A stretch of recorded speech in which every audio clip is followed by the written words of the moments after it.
Assalamualaikum warahmatullahi wabarakatuh. Saya Dewi Asfiatun Nuraini dengan NIM 102200014 dari kelas Hukum Ekonomi Syariah A. Di sini saya akan menjawab pertanyaan dari Mbak Aisyah Safira terkait dengan materi kedudukan dan hubungan antara hukum pajak dengan bidang hukum lainnya. Di sini ada dua pertanyaan. Untuk pertanyaan pertama, bagaimana hubungan hukum pajak dan hukum administrasi negara? Jadi, hukum pajak dan hukum administrasi negara memiliki hubungan erat di Indonesia. Yang pertama, pengumpulan pajak. Hukum pajak mengatur pengumpulan pajak dari warga negara dan perusahaan. Hukum administrasi negara, khususnya hukum administrasi perpajakan, mengatur prosedur dan mekanisme administratif yang digunakan oleh pemerintah untuk mengumpulkan pajak. Ini termasuk proses pengajuan, pemrosesan, dan penagihan pajak. Yang kedua, penegakan hukum. Hukum administrasi negara juga berkaitan dengan penegakan hukum terkait pajak. Ini mencakup penanganan sengketa pajak, audit, inspeksi, dan tindakan hukum terhadap pelanggaran pajak. Hukum pajak dan hukum administrasi negara bekerja bersama dalam menegakkan ketaatan terhadap peraturan perpajakan.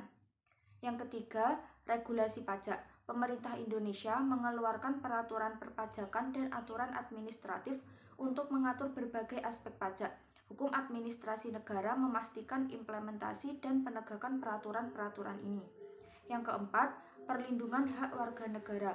Hukum administrasi negara juga menjamin hak-hak warga negara terkait proses perpajakan, termasuk hak untuk mengajukan banding atau keberatan terhadap keputusan perpajakan yang tidak sesuai. Dalam praktiknya, baik hukum pajak maupun hukum administrasi negara bekerja bersama untuk memastikan pengumpulan pajak yang efisien dan adil di Indonesia. Keduanya saling terkait dan memainkan peran penting dalam sistem perpajakan di negara Indonesia ini.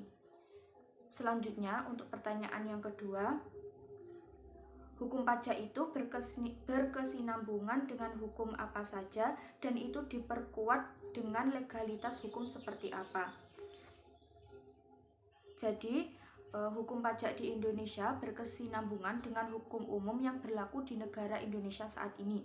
Contohnya seperti pertanyaan nomor 1 tadi, yaitu hukum pajak berkaitan dengan hukum administrasi negara. Legalitas hukum dalam konteks pajak biasanya dikuatkan oleh undang-undang pajak, peraturan perundang-undangan terkait pajak, serta ketentuan perpajakan yang berlaku. Hal ini mencakup peraturan yang mengatur tata cara pembayaran pajak, pemungutan pajak, serta hak dan kewajiban wajib pajak. Selain itu, putusan pengadilan pajak juga dapat memengaruhi legalitas hukum dalam kasus-kasus tertentu. Jadi, hukum pajak di Indonesia sangat bergantung pada kerangka perundang-undangan dan prosedur yang berlaku di Indonesia saat ini. Mungkin cukup sekian jawaban untuk pertanyaan-pertanyaan dari Mbak Aisyah Safira. Sekian, wassalamualaikum warahmatullahi wabarakatuh.